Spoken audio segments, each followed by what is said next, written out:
In a distant kingdom, an elderly man made his living by gathering and selling wood from the forest. He was well known not only for his wise words but also for his stunning white horse, the only one of its kind in the entire kingdom. Many people, including the king, wanted to buy the horse, but the old man always refused, saying it was like family to him. One morning, the old man discovered his horse was missing. Neighbors gathered, saying he should have sold it to the king and used the money to protect it. But the old man remained calm, simply saying, "Let's wait and see." A month later, the horse returned, and it wasn't alone. It had brought back 12 other horses of the same breed. The villagers were amazed, calling it a stroke of luck. The old man again said, "Let's wait and see." The man's son started training the wild horses, but one day he fell off and broke his leg. The villagers returned, now calling the old man unlucky, as his son would be unable to marry. The old man, unfazed, replied, "Let's wait and see." Soon afterward, the kingdom went to war, and all the young men were drafted into the army, except the old man's son, who was spared because of his injury. Villagers gathered once more, grieving over their sons, and asked the old man how he stayed so calm. He told them, "The only truth is that your sons have gone to serve the motherland. We don't know if it's a blessing or a misfortune." He explained that life is like reading a book. You can't understand the whole story from a single line. He urged them to stay focused on the present and live with joy. The old man's story reminds us that life is unpredictable. What may seem like bad luck today could be a blessing in disguise tomorrow. The key is to stay positive, focus on what you can control, and keep moving forward. Once upon a time, in a serene monastery nestled atop the mountains, there lived a wise monk named Master Tenzin. Known for his unparalleled wisdom and serene presence, Tenzin was often sought by lay people and fellow monks alike for guidance on leading a life of happiness and peace. One day, a young monk named Jinpa, struggling with constant dissatisfaction and restlessness, approached Master Tenzin. Frustration clouded his face as he expressed his disdain for the never-ending cycle of desires and disappointments. "Master Tenzin," Jinpa began, "despite my efforts to meditate and focus on my duties, I find myself unhappy most of the time. How can I find happiness in every situation?" Master Tenzin, with a gentle smile, decided to teach Jinpa the secret to true happiness. He asked Jinpa to accompany him on a walk through the lush gardens surrounding the monastery. As they walked, Tenzin pointed to a large boulder sitting firmly in the middle of the path. The boulder was immovable and seemed to obstruct the way. "Jinpa, imagine this boulder represents the challenges you face in life," Tenzin said. "It is unyielding and beyond your control. But notice the flowers blooming around it and the streams that flow past it. These represent your ability to adapt and find beauty even in the presence of obstacles." Jinpa listened intently, but Tenzin knew the lesson needed to be lived, not just heard. He offered Jinpa a task of tending to the garden daily and watching how the flowers grew beside the formidable stone. Over time, Jinpa noticed how the flowers leaned towards the sun, bending and adapting, without attempting to move the boulder that shadowed them. Weeks passed, and Jinpa began to understand the profound lesson Master Tenzin was imparting.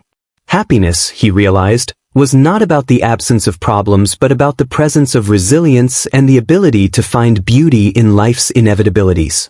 One evening, as the sun set behind the mountains, Jinpa approached Tenzin once more. "Master," he said, calm and enlightened, "I understand now that the boulder in life is permanent, but my perspective and inner contentment can flow like the streams and bloom like the flowers." With a knowing nod, Master Tenzin replied, "Happiness is not a destination but a way of seeing and accepting the world as it is, finding peace within yourself in every situation."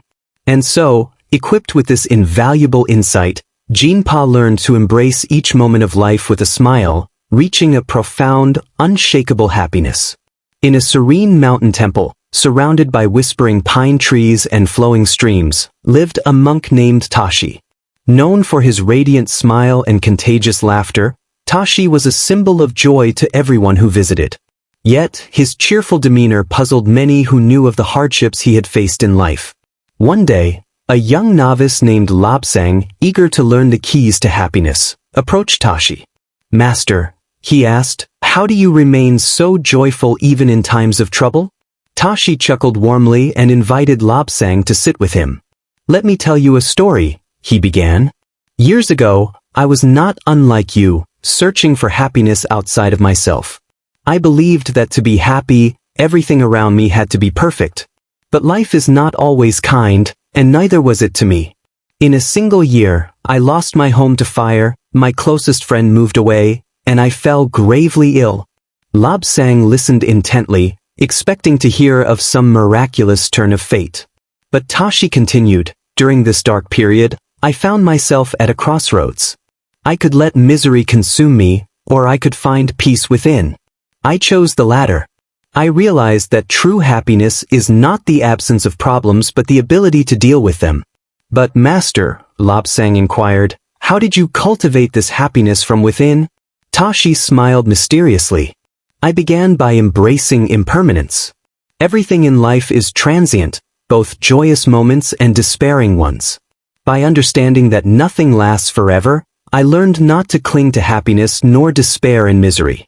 I found value in the simple things, the warmth of the sun, the song of a bird, the kindness of a stranger. Moreover, Tashi added, I practiced gratitude daily. Each evening, I reflected on the small blessings that the day had offered me. Over time, my heart became light, and joy became my steadfast companion, regardless of life's circumstances. Lobsang nodded, absorbing the wisdom that seemed to radiate like light from Tashi's very being. He realized that true happiness lay within grasp of anyone willing to look inward and cherish the present moment. As the sun set behind the towering mountains, casting a warm glow over the temple, Tashi let out a soft laugh. Remember, dear Lobsang, he said gently, happiness is a choice, not a distant destination. And with that, the two monks sat in peaceful silence, content with the world as it was. On a secluded mountaintop in a serene monastery, there lived a wise monk named Li Fan. The years had etched their lines across his face, but his eyes sparkled with a youthful kindness. Li Fan was known throughout the region for his boundless joy, a tranquility that radiated from him like the sun's warm rays, regardless of life's unpredictable circumstances. Curious villagers often climbed the arduous path to seek his secret to happiness, eager to utilize his wisdom. One day, a troubled young man named Wei Lin arrived at the monastery, his mind burdened by personal sorrows and endless worries. He approached Li Fan and asked, Master, how do you remain joyful while others falter? How do you find happiness even in adversity? Li Fan invited Wei Lin to join him for a walk in the lush gardens of the monastery. As they strolled along pathways lined with fragrant peonies and vibrant chrysanthemums, Li Fan said, Happiness is a tree, young one. It must be nurtured by understanding and perspective. He paused, taking a moment to pick up a fallen leaf. Consider this leaf. It is separate from its tree now, without nourishment. Many people are like this in their search for happiness. They forget to ground themselves in the roots of understanding.